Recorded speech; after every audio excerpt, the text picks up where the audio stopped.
दोस्तों, ये कहानी है अमन की। 28 साल का एक युवक जो मुंबई में आईटी कंपनी में काम करता था। अमन की जिंदगी बिल्कुल सेट थी। अच्छी नौकरी, बड़ा फ्लैट, महंगी गाड़ी। लेकिन एक चीज अमन के दिल में हमेशा चुभती थी। उसकी माँ। 3 साल पहले जब अमन की माँ कैंसर से लड़ रही थी, तब अमन को कनाडा में एक बड़ा प्रोजेक्ट मिला था। माँ ने कहा था, बेटा तू जा, मैं ठीक हो जाऊंगी। लेकिन अमन चला गया और 6 महीने बाद जब वो वापस आया तो माँ की चिता जल रही थी। अमन कभी माफ नहीं कर पाया खुद को। वो अपनी माँ को अलविदा तक नहीं कह पाया था। आखिरी बार मैं तुमसे प्यार करता हूँ माँ नहीं कह पाया था। 12 अक्टूबर की रात अमन अपने फ्लैट में अकेला बैठा था। रात के ठीक 3 बजे एक मैसेज। अमन ने फोन देखा और उसके हाथों से फोन गिर गया। मैसेज था, मैं तुम्हें बुला रही हूँ, घर आ जा। और नंबर था उसकी माँ का पुराना नंबर, वही नंबर जो 3 साल से बंद पड़ा था। अमन की सांसें रुक गई। उसने सोचा ये किसी का मजाक होगा। लेकिन फिर दूसरा मैसेज आया, बेटा मुझे तुमसे बात करनी है। मेरी आखिरी इच्छा अधूरी रह गई, प्लीज आजा। अमन के हाथ कांप रहे थे। वो जानता था कि ये असंभव था, लेकिन क्या होगा अगर। अगले दिन सुबह अमन ने फैसला किया, वो अपने पुराने घर जाएगा। उस घर जहां उसकी माँ ने अंतिम सांस ली थी। शाम के 6 बजे अमन अपने पुराने घर के सामने खड़ा था। पुणे के बाहरी इलाके में ये छोटा सा घर 3 साल से खाली पड़ा था। दरवाजे पर ताला लगा था, लेकिन अमन को कुछ अजीब दिखा। दरवाजे के नीचे से खून के निशान। अमन का दिल जोर से धड़कने लगा। उसने ताला खोला। दरवाजा खोलते ही एक ठंडी हवा का झोंका उसके चेहरे पर लगा।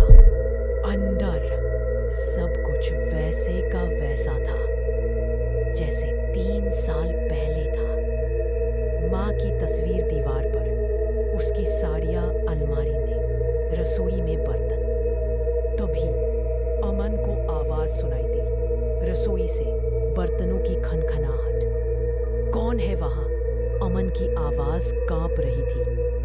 कोई जवाब नहीं, बस बर्तनों की आवाज आती रही। अमन धीरे धीरे रसोई की तरफ बढ़ा। उसने मोबाइल की टॉर्च जलाई। रसोई का दरवाजा खुला था और अंदर एक परछाई, एक औरत की परछाई, साड़ी पहने, चूल्हे के सामने। माँ, अमन की आवाज फुसफुसाहट में निकली। परछाई धीरे धीरे घूमी।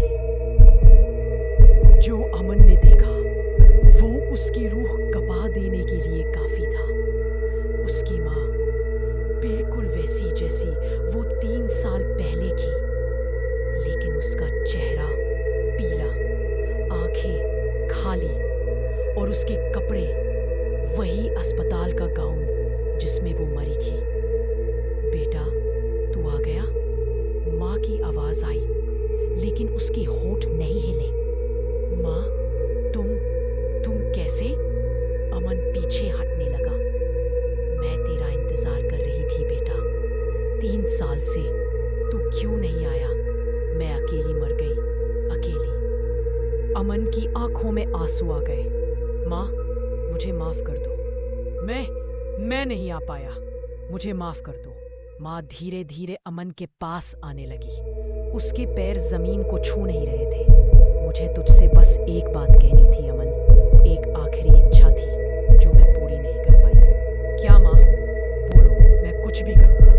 माँ का चेहरा अचानक बदल गया। उसकी आंखें काली हो गई, आवाज गहरी हो गई। मुझे तुम्हारे साथ चलना है। अमन समझ गया ये उसकी माँ नहीं थी, या शायद एक हिस्सा उसकी माँ का था जो अटका हुआ था।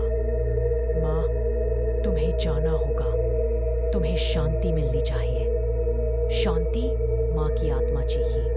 मुझे कैसे शांति मिलेगी जब मेरा बेटा मुझसे मिलने नहीं आया, जब मैं अकेली दर्द में तड़पती रही और तू दूर था। अमन घुटनों पर गिर गया। वो रो रहा था। माँ, मैं गलत था। मैं दुनिया की सबसे बुरा बेटा हूँ। मैं तुम्हें छोड़कर चला गया। मैं तुम्हारी आखिरी सांस के वक्त तुम्हारे पास नहीं था। लेकिन माँ, मैं हर दिन इसी अपराध बोध में जी रहा हूँ। माँ की आत्मा रुक गई। हर रात मैं तुम्हारा सपना देखता हूँ। हर सुबह तुम्हें याद करता हूँ। मैं सिर्फ सांस ले रहा हूँ। अमन ने अपनी जेब से एक चिट्ठी निकाली। ये देखो माँ, मैंने तुम्हें एक चिट्ठी लिखी थी तुम्हारे जाने के अगले दिन। मैं तुम्हारी कब्र पर रखना चाहता था, लेकिन हिम्मत नहीं हुई। अमन ने चिट्ठी पढ़नी शुरू की। प्रिय माँ, मैं जानता हूँ मैं माफी के लायक नहीं हूँ, लेकिन मैं तुमसे प्यार करता हूँ, हमेशा करता रहूंगा।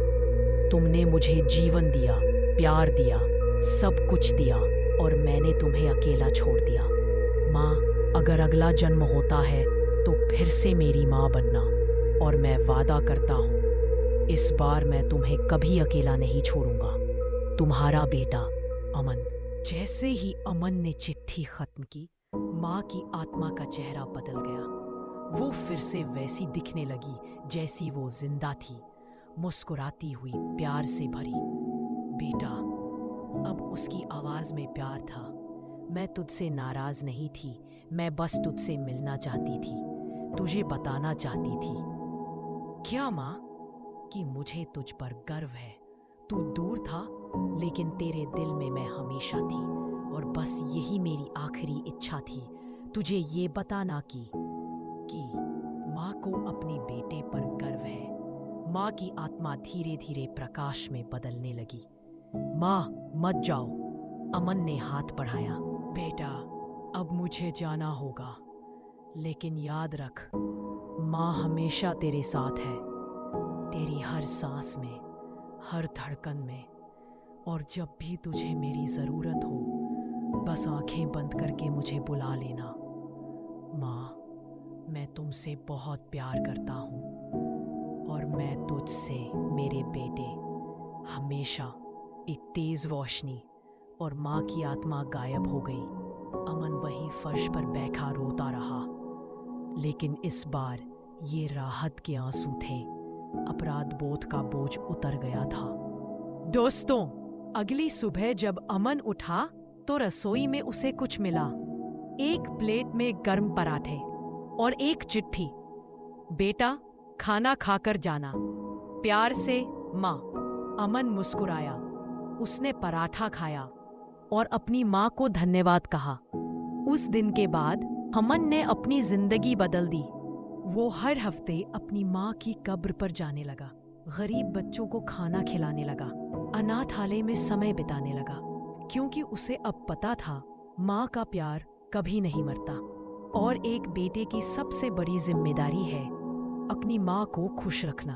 अपनी माँ को समय दो, कल बहुत देर हो जाएगी। अगर आपको ये शॉर्ट स्टोरी पसंद आए तो सब्सक्राइब करें। हम daily new horror story upload करते हैं।